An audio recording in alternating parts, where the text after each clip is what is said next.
আমাদের কোনো সমস্যাই হয় না ভিডিও গেম খেলতে, সোশ্যাল মিডিয়া ব্যবহার করতে।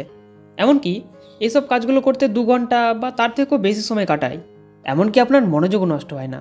কিন্তু দেখবে যখনই আপনি আধ ঘন্টা মতো পড়াশোনা করবে, ওহ, আর ভালো লাগে না, কখন যে শেষ হবে। যাই হোক, আপনি আপনার ফাঁকা সময়ে কোনো সাইড বিজনেস করতে পারেন। যেন মুখ থেকে সম্মতির আওয়াজটাই বের হয় না।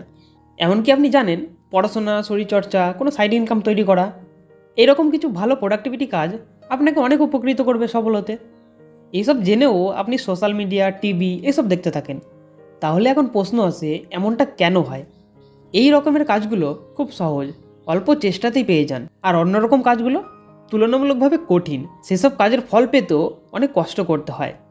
কিন্তু আপনারই আশেপাশে এমন কিছু মানুষ আছে যাদের কোনো সমস্যাই হয় না পড়াশোনা করতে, শরীরচর্চা করতে, নিজের সাইড বিজনেসে প্রতিদিন কাজ করতে। এখন প্রশ্ন হলো, তারা কিভাবে এই সমস্যার সমাধান করে? কি এমন জিনিস আছে যে তারা জানে আর আমরা জানি না? এর উত্তরটি হলো ব্রেনের মধ্যে থাকা নিউরো ট্রান্সমিটার, ডোপামাইন। ডোপামাইন হলো আনন্দদায়ক হরমোন, কিন্তু এটা পুরোপুরি সত্য না। ডোপামাইন আমাদের মধ্যে চাহিদা সৃষ্টি করে। এই চাহিদাই আপনাকে কাজ করানোর জন্য অনুপ্রেরণা যোগায়। আপনি এটা কল্পনাও করতে পারবেন না যে এটা কত শক্তিশালী। ডোপামাইনকে ভালোভাবে বুঝতে হলে আপনাদের 3টে এক্সপেরিমেন্টের ব্যাপারে জানতে হবে। সাইকোলজিস্ট বেরা ফ্রেডারিক স্কিনার, যাকে বিএফ স্কিনারও বলা হয়, তিনি ইঁদুরের উপর 3টি এক্সপেরিমেন্ট করে। প্রথম এক্সপেরিমেন্টে তিনি একটি ক্ষুধার্ত ইঁদুরকে একটি বাক্সতে আটকে দেয়। যেহেতু ইঁদুরটি ক্ষুধার্ত ছিল, তাই সে খাবারের খোঁজে ঘোরাঘুরি করতে লাগে। খাবার তো পায় না, কিন্তু সে একটা লিভার দেখতে পায়। যখন ইঁদুরটা সেই লিভারে চাপ দেয়, তখনই কিছু খাবার বাক্সের মধ্যে পড়তে থাকে। এই ঘটনা থেকে সে শিক্ষা পায় পজিটিভ রিইনফোর্সমেন্ট, যার মানে যখনই আমি এই লিভারে চাপ দেবো, তখনই আমি রিওয়ার্ড পাবো, মানে আমি খাবার পাবো। এই ঘটনা থেকে এটা প্রমাণ হলো, আমাদের কোনো কাজের জন্য যদি পজিটিভ রিওয়ার্ড দেওয়া হয়, সম্ভবত আমরা সেই কাজগুলোই করে থাকি। কিন্তু এই এক্সপেরিমেন্টে সমস্যা এটা ছিল যে ইঁদুরটা শুধু তখনই লিভার চাপছিল যখন তার খিদে পেত। এছাড়া ইঁদুরটা আর কখনোই লিভার চাপতো না। এবার দ্বিতীয় এক্সপেরিমেন্টে একটা পেট ভর্তি ইঁদুরকে বাক্সে আটকানো হয়। ইঁদুরের পেট ভর্তি থাকায় সে আর ঘোরাঘুরি করছিল না, লিভারে চাপও দিচ্ছিল না। তাই সায়েন্টিস্টরা ইঁদুরটাকে হালকা হালকা ইলেকট্রিক শর্ট দেওয়া শুরু করে, যার কারণে ইঁদুরটা এদিক ওদিক ছটপট করতে থাকে। ছটপট করতে করতে ইঁদুরটা যখনই সেই লিভারে চাপ দিয়ে দেয়, তখনই ইলেকট্রিক শর্টটা বন্ধ হয়ে যায়। এটা হলো নেগেটিভ রিইনফোর্সমেন্ট। এরপর যখনই আলো জ্বলতো, ইঁদুরটা বুঝতে পারতো যে ইলেকট্রিক শর্ট দেবে, তখনই সে লিভারে চাপ দিত, যাতে করে তার যেন শর্ট না লাগে। এর থেকে এটাই প্রমাণ হয়, যখনই আমাদের নেগেটিভ রিইনফোর্সমেন্ট দেওয়া হয়, মানে আমাদের সামনে কোনো সমস্যা আসে, তখনই আমরা অ্যাকশান নিই, কিছু না কিছু অবশ্যই করি। এটাও ঠিক আছে। কিন্তু এই থার্ড এক্সপেরিমেন্টটা না, খুবই ইন্টারেস্টিং ছিল। এইবার তারা ইঁদুরটাকে বাক্সের মধ্যে ছাড়ে। এরও আগের থেকেই পেট ভর্তি ছিল। কিছু সময় পর তার যখন খিদে পায়, সে লিভারে চাপ দেয়, কেননা সে আগে থেকেই জানতো যে লিভারে চাপলে খাবার পাওয়া যায়। কিন্তু এইবার খাবার আসে না। সে আবারও একবার চাপে, এইবার কিছুটা খাবার আসে। এরপর আবারও চাপে, খাবার আসে না। একবার আবারও চাপে, এবার আরও বেশি খাবার আসে। মূলত ইঁদুর যখন আলাদা আলাদা সময়ে অনেকবার লিভারটা চাপে, তেমন আলাদা আলাদা সময়ে আলাদা আলাদা রিওয়ার্ড পাওয়া শুরু হয়। যার কারণে আপনি জানেন, ওই যে ইঁদুরটি ছিল, সে শুধুমাত্র খাবার খাওয়ার কারণে লিভার চাপছিল না। এরপর থেকে না, ইঁদুরটা আসক্ত হয়ে পড়ছিল লিভার চাপতে, কেননা তাকে ভেরিয়েবল রিওয়ার্ড দেওয়া হচ্ছিল। এই কনসেপ্ট বা ধারণাটাকেই ডোপামাইন ভেরিয়েবল রিওয়ার্ড সিস্টেম বলা হয়, যেটা অনেক বেশি অ্যাডিক্টেড হয়ে থাকে। আপনি কি জানেন আমরা সোশ্যাল মিডিয়ার প্রতি এত বেশি আসক্ত থাকি কেন? কারণ সোশ্যাল মিডিয়াতে এই সব কিছুই হয়। আমরা পজিটিভ রিইনফোর্সমেন্টও পেয়ে থাকি, মানে যখনই স্ক্রোল করি, সামান্য আঙুল নিচে থেকে ওপরে তুলি, তখনই রিওয়ার্ড পাওয়া শুরু হয়ে যায়। আমাদের সামনে আলাদা আলাদা ভিডিও আসে, আলাদা আলাদা ছবি আসে, যা আমাদের ডোপামাইন রাশ দিয়ে থাকে। আবার এই রিওয়ার্ডগুলো খুবই পরিবর্তনশীল হয়ে থাকে। আমাদের সামনে কখনো কখনো ভালো ভিডিও আসে, আবার কখনো খারাপ ভিডিও আসে। বেসিক্যালি আমরা এটা জানি না যে এরপর আমাদের সামনে কি আসতে চলেছে, যার কারণে আমরা অনেক বেশি আসক্ত হয়ে পড়ি এই সিস্টেমের ওপর। এই সব কিছুই না সিস্টেমেটিক্যালি বানানো হয়েছে। সোশ্যাল মিডিয়া কোম্পানি জেনে বুঝে এইসব সিস্টেমগুলো বসিয়েছে, যাতে করে আমরা এডিক্টেড হয়ে পড়ি আর ওই ইঁদুরটির মতো আচরণ করি, যে অনিয়ন্ত্রিত পরিমাণে লিভারটাকে চাপছিল, আমাদের ক্ষেত্রে স্ক্রোল করতে থাকি। তাই আপনি বলতে পারেন, আমরা এত বেশি আসক্ত হয়ে পড়েছি আমাদের এই মোবাইল ফোনের ওপর। তাহলে এর সাথে লড়াই করবে কীভাবে? চলো এটাই দেখে নিই এবার।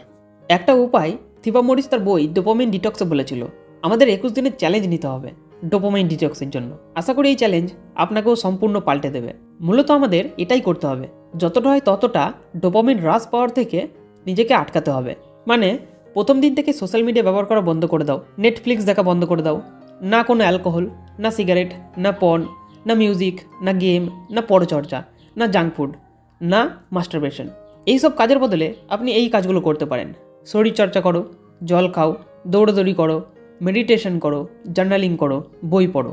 অবশ্যই এই কাজগুলো একটু কঠিন হবেই।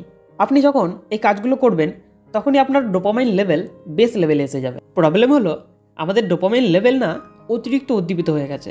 এত বেশি ডোপামাইন হ্রাস পেতে থাকায় আমরা সাধারণ জীবনযাপনও করতে পারছি না। এর একটা উদাহরণ হলো কোনো একজন ব্যক্তি যখন ড্রাগ নেওয়া শুরু করে তখন আপনি খেয়াল করবেন সে অল্প ড্রাগ নিয়েও আনন্দ উপভোগ করে, কিন্তু কিছুদিন পর সেই ব্যক্তি সেই পরিমাণ ড্রাগ নিয়েও সমপরিমাণ আনন্দ পায় না। এর জন্য সে আরও ড্রাগ নেওয়া শুরু করে, আর এরকমভাবে চলতেই থাকে। তার যে বেস লেভেল আছে ডোপামাইন হিট হওয়ার, সেটা বাড়তেই থাকে, আর ওই ব্যক্তি সমপরিমাণ আনন্দ উপভোগ করতে পারে না বেশি ড্রাগ নিয়েও। এর জন্য আপনি যদি চান এই লেভেলটা ঠিক মাত্রাতে আসুক, তাহলে যেমন ড্রাগসে আসক্ত ব্যক্তিকে কাউন্সেলিং এবং কিছু অভ্যাসের দ্বারা ঠিক করা হয়, এরকমই আপনি করতে পারেন এই 21 দিনের চ্যালেঞ্জে। চলো আরও একটা কনসেপ্টের কথা বলি, যেটা থিবা মরিস তার বইতে বলেছিল। লেখক বলে stub your donkey. For example, আপনার সামনে টেবিল রাখা আছে, টেবিলের একদিকে ফারায়ারো, রসারো এরকম কিছু দামি দামি চকলেট আছে, আর টেবিলের অন্যদিকে গাজর আছে। তাহলে আপনি কোনটা খেতে পছন্দ করবেন? অবশ্যই আপনার ব্রেন এবং বডি চকলেটের দিকে যাবে, কেননা চকলেট খেলে অনেক বেশি ডোপামাইন রস পাওয়া যায়। চকলেট খাওয়া কোনো খারাপ ব্যাপার নয়, কিন্তু আজকাল না আমাদের চারপাশে শুধু চকলেটই চকলেট ঘোরাঘুরি করছে।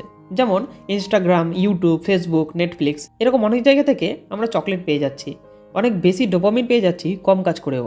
আচ্ছা কল্পনা করো, একটা রাইডার তার গাধার পেটে চেপে তার গন্তব্যে পৌঁছাবে, যার জন্য সে কি করে, সে তার গাধার মুখের সামনে একটা গাজর রাখে লাঠির মাথায় বেঁধে, আর সেই গাধা গাজর খাওয়ার লোভে লোভে চলতে শুরু করে এবং সে তার গন্তব্যে পৌঁছে যায়।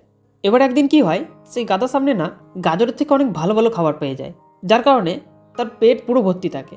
ওই দিন যদি রাইডার গাধার সামনে গাজর দিয়ে তাকে চলতে বলে, তাহলে সে চলবে? আপনার কি মনে হয়?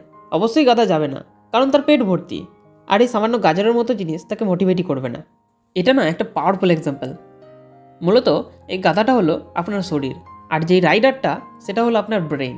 আমাদের ব্রেন অনেক সময় বলে ওঠ, মেডিটেশন কর, বই পড়, নিজের লক্ষ্যের ওপর কাজ কর, কিন্তু আমাদের বডি এইসব কিছু শোনে না। কেন শুনবে? কারণ শরীর অনেক সহজেই ডোপামাইন পাচ্ছে TV, drugs, alcohol, social media এইসব জিনিসের থেকে। এর জন্য না আমাদের কিছু কঠিন পদক্ষেপ নিতে হবে, যার মাধ্যমে আমরা আমাদের গাধাকে আটকাতে পারি, ক্ষুধার্ত করতে পারি, যাতে করে এই গাধা এতটাই ক্ষুধার্ত হয়ে যায় যে ওর সামনে সামান্য গাজর রাখলেও যেন সে চলতে শুরু করে, কেননা সেই গাজর থেকে কিছুটা হলেও তো ডোপামিন পাবে, পেট তো ভরবে। এর জন্যই এই 21 দিনের চ্যালেঞ্জ আপনাকে অনেক সাহায্য করবে। এই চ্যালেঞ্জটা অনেক লোকে করেওছে, যার থেকে তারা অনেক ভালো রেজাল্টও পেয়েছে। আচ্ছা, আপনি এটা মেনেও নিলেন আর এই কাজগুলো করা শুরুও করলেন। এর সাথে সাথে আরও একটা জিনিস মাথায় রাখো, যেটাকে অথর বলে কাউন্সেলিং দ্য এজ, মানে রিল্যাক্সিং। অনেকবার এটা হয় না যে আমরা কোনো খারাপ অভ্যাস ছেড়ে ভালো আচরণ করা শুরু করি, কিছুদিন তো আমরা করে নিই, কিন্তু আবারও আমাদের মনে বারবার সেই কাজগুলো করার কথা আসতে থাকে। তাহলে এর থেকে বাঁচার জন্য কি করবে? এখন দেখো, আমরা যখন কোনো কঠিন পদক্ষেপ নেওয়া শুরু করব, তখন অনেক বেশি সম্ভাবনা বেড়ে যাবে ডিপ্রেসড, লোনলি, অ্যাংজাইটি, স্কেয়ার্ড। কেননা এই অনুভূতিগুলো মানুষের মধ্যেই থাকে, আর আমরা এর থেকে বাঁচার জন্য সোশ্যাল মিডিয়া ব্যবহার করে থাকি। যখনই আমরা এগুলো করা বন্ধ করব, তখনই একাকিত্ব, বোরিং অনুভব করব, যার জন্য আমাদের ভয়ও হতে শুরু করবে। এরকম সময়ে আমরা কিছু লেখালেখি করতে পারি, চাইলে ভিডিও বানাতে পারি, কিছু না কিছু বিকল্প অভ্যাস অবশ্যই তৈরি করবে, যাতে করে আপনি আবারও না সেই খারাপ অভ্যাসে ফেসে যান। আপনি যদি চান কোন কোন গুড হ্যাবিট হতে পারে যা আমাদের ব্যাড হ্যাবিটের বদলে আমাদের জীবনে আনতে পারি, তাহলে কমেন্ট করে বলো, আমি এর ওপরও ভিডিও বানিয়ে পোস্ট করে দেবো। এই ভিডিওর সব কথা আপনাকে ডোপামিন ডিটক্স বাই থিবা মরিস এই বইয়ের থেকে বলেছি।